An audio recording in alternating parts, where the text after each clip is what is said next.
Pembongkaran beton yang memblokir akses di Jalan Kemuliaan Kota Tangerang dilakukan oleh warga setempat. Pembongkaran blokir dilakukan lantaran mengganggu aktivitas keluar masuknya kendaraan yang melintas.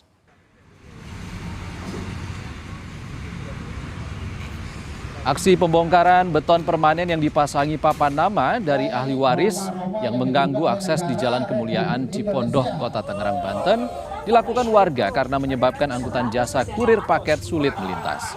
Kurir pengantar paket mengaku tidak mengetahui pemicu permasalahan ini, namun tembok beton ini mengganggu akses dan proses pengiriman barang. Warga berharap pemerintah setempat dapat membantu menyelesaikan permasalahan ini, khawatir dapat mengganggu akses jika terjadi situasi darurat.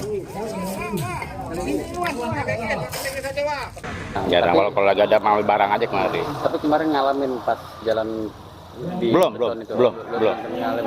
Baru kali ini saya ngeliat kaget juga sih. Jika jalan tutup itu seperti apa Pak? Kan motor harus menaruh di... Ya otomatis kan terganggu lah aktivitasnya, agak terganggu dulu. Selama ditutup kita merasa terganggu ya pada umumnya. Tapi ya alhamdulillah untuk hari ini jalan sudah kembali normal. Pengiriman pun sudah kembali lancar, mudah-mudahan semua pun perusahaan di dalam pun lancar semua. Ya Bang, memang ini ditutupnya dari kapan sih Bang? Yang Abang tahu Bang? Setahu saya sudah lama ya. Cuman kalau untuk berapa lamanya saya kurang paham juga.